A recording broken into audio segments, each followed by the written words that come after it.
तू हूँ भौजी ना खाली अत करत तड़ू हाली हाली नहीं कुछ चलत एकदम गोल में जाना था ना कि रस्सी बन्हाइल बा। का करे मेहंदी लागल बा तो धीरे धीरे चलत मेहंदी लागल धीरे धीरे हो बहुत धीरे धीरे दौरा में देखवा तू डलिहा बहु धीरे धीरे। देवर जी का हो देखी रोबा से कह देनी और भाइयों से तरह ठीक बानी एक बोली पर वो आइए को नहीं हमके लिए अभी बाकी कह देनी स्वागत तरह साथ मनाई भाई मरते ठीक है कहत हो सुहाग रात तू भैया संग मनई हो हमारा संग मत मनई हो। ई काहे? हम जाने तो केकरा संग मनाई जेकरा से बियाह होई न ओ लड़की संग सुहाग रात मनाई आ वैसे भी तू भैया के धन हड़ू। सुनी तो दिलवा तो रोगी से लागल बा। दे भौजी देखो गांव में आगल जा आ तर कहबू ना कौन सुन लिहस त जाके हमर भैया से कह दिहस न तो समझ ले कि हमर भैया कितना खिसिया हो। अरे कहे न दी सबका घर में कहानी है कहीं बा। तू तो कुल जनवा के रख देबू।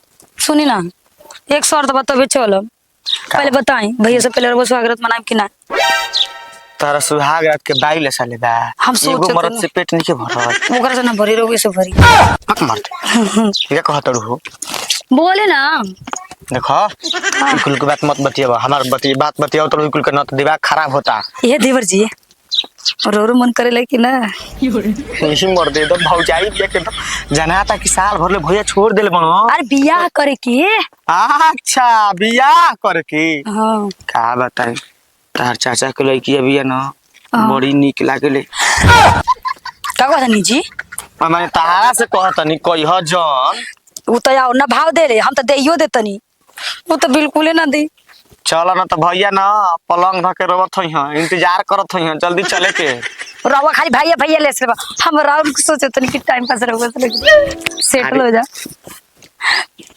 तार नियत गोदी में खेलाओ ना तार नियत ठीक नहीं खिलाकत भौजी का है अपना देवर जैसे मर्जी करे वैसे रखो। अच्छा हाँ। ई बात बा चलो की तो देखो त जी कि भौजी हमसे हंस बोले बतियाए के परी दिल देवरे संग तुहारा लगाए के परी। लेकिन ये साला कर क्या रहा है यहाँ पे? लागत है चंदन रे हई आओ भौजी एकदम हाली हाली चंदन बियाह को लला का मर दे तार आंख से दिखाई नहीं के दे कि हम बियाह करे बानी कि हां का चंदन मिठाई खियावे के चलते बहाना करता लग बियाह नहीं कइला देखत नहीं बियाह कइले वाला हो कनिया लिया का बतल ये मर्द तार आंख हो कि आलू हो अखिया बाबा बाबा देखो ये हमार भौजाई हरी उहे भौजाई जौन साल भर से ना आवत रही।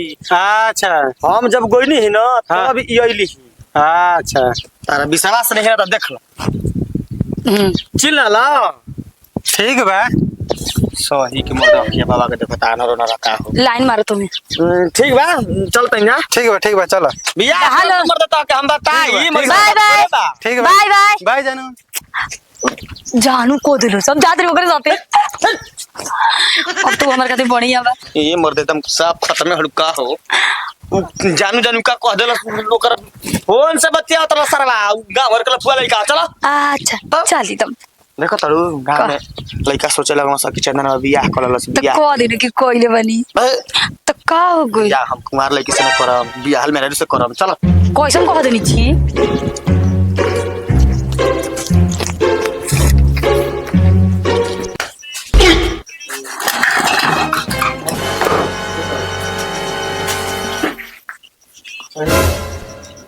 हमारा तो सोच के बड़ा टेंशन होता काल्हे की गोइल ह चंदनवा अभी तक ले नहीं आई जना तो ना आई का हम तो 2 बार गोइनी हमारा के तो माना को देहलस कि हम ना जाई देख आई तो ठीके बा न तो करो उपाय होई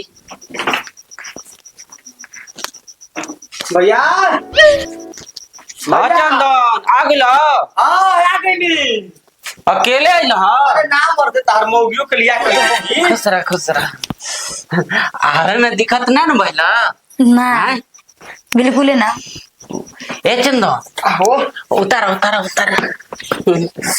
से कहत रही ना कि हम जब जाई तो तार मेरे के लिया के आई तारा से नहीं रहती ये चंदन कैसे मनौला हो भौजी के हो? हमारा लगे न टेक्निक न बनाना के तारा लगे बुद्धिए नहीं खे भले तार बिया होई बा लेकिन तार बुद्धिए नहीं खे। ये तो बात सही कहता लो। मेरे तो झगड़ा कोई लेला ना कोई लेला मेरे तो गोड़ पर गिरल जाला। हाँ भाई जब मेहरारू तारा गोड़ पर गिर सकेले तब मर्द काहे ना मेरे गोड़ पर गिर सकेला। ठीक कहता लो। अब कबो झगड़ा करिए ना तो गोड़ पर गिर के मना ले। हाँ ये मतलब भाई हम मेरे गोड़ पर गिरे नहीं इनकरा गोड़ पर गिरे नहीं इनकरा बाबू के गोड़ पर गिरे इनकरा माई के गोड़ पर गिरे नहीं तो अब इनके विदाई कइला हन जा सब करा गोड़ पर गिर के पड़ल है। हरा का जाना था आ हम खाली बाबूजी ले कहत रहनी हो कि विदाई कर दी तो वो तो करते ना रहनी। हाँ तो ये तरह झगड़ा झगड़ी करबो हम झगड़ा मत करियो ना तो मेहरारू अगर भाग जाई ना तो गांव घर में शिकायत हुई। अच्छा ठीक बा ढेर दूर लाइल वाला जा हम देखो तनी पानी की व्यवस्था करतनी नो। ठीक है जा थाकल को बजा। हाँ हाँ पानी ले आओ ले आओ जी कजी बचा जा अब समझा देनी ना अब उ झगड़ा तारा से ना करियो कब जिंदगी में। का गारंटी बा कि उ करिए ना रहुआ बानी तब तक ले ना करिए चल अरे तो ना, खुद करे लगे। ना झगड़ा कर काहे के झगड़ा करियो ना हां तो तू टेंशन नहीं मतलब जा घर में जा आराम कर। रहुआ चल मजाक लेनी हाँ कर जाई मत सूते आराम कोली थकले के रहुआ। हाँ मैं जे आराम कर ले तू जा तू आराम करो हमारा फेरा में मत रखो। ठीक बा भैया भैया पनिया लेके आइबो हो। अरे का पानी लेके आइबो जा जा दिन रहुआ जाके पी लिए हमरो को भेज देब ना। चलो ठीक है लेके आओ ले आई ना भैया अरे पनिया लेके आओ हो। के आवाज देते नहीं रहुआ जी उ पानी लेके आवे वाला बा में जे घर में अपना खुद की काम ना करी एक गिलास तो अपने लिए पानी ना पिएलन उठा के आ जाए तो काम धंधा नहीं बन कर ले। ए चंदन लो लो पियो लो हो जी थका गोड़ ए देवर जी रहुआ पी पहले नहीं पहले तू पिया रहुआ पी ही ना नहीं पिया ना तू थका लो पिया। अरे कोनो जना पियो जानो दोनों जना तो एके जोरी ले आइल वाला जा वो तने पियासल हो बजा। इमर खइले मन समोसा छोला ढचा चंदन हां ए मोर ताम खाई ना पेटवा ध के गोल बनी जाए दे चंदन भौजी के लिया देहल ना उहे बढ़िया बा। सुना हाँ? कहले रह तू ना कि मेहरारू यदि हमार आ जाई तो हम तोरा के पैसा देही व्यवस्था कर अब। हाँ वो का टेंशन मत ले तू जेबे न कहीं घूमे हाँ। तो तोरा के जितना मांगबे पैसा उतना दे। जितना मांगबो उतना देबो ना। हाँ ठीक बा अब आ गेली ना भौजी भौजी से बतियाबो ठीक बा। ठीक बा आ झगड़ा मत करियो। कहो चंदना बा कैसे तारा के लिया आइल हो वो हमार देवर है उनकर हम बात तुरंत सुन ली ना। हाँ अब तार के बात ना सुनाबो बता रहे हो जो रहुआ भतार जैसे बने के कुछ चीज ना करी ना खाली लड़ के आई ना हमरा से। ए देखो गुस्सा मत करो एक तो कौशल पाव तलू आ गुस्सा करे लगे। ये बताई कि रहुआ का सोचे के ना चाहिए कि कुछ मन में फरमाइश बा कुछ करी कि ना करी सीधा जाई ना खाली लड़ के चलाई ना। अच्छा तोहरा के तो प्यार मोहब्बत करे के पड़ी ना। हाँ ये बात तो सही है कहले हनी तो चलो चले हम थक गइल बनी जाते नहीं आराम करे जा प्यार मोहब्बत करे खातिर ना।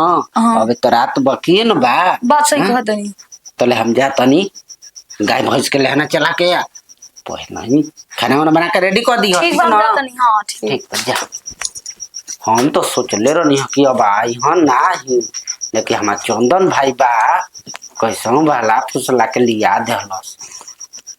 ठीक है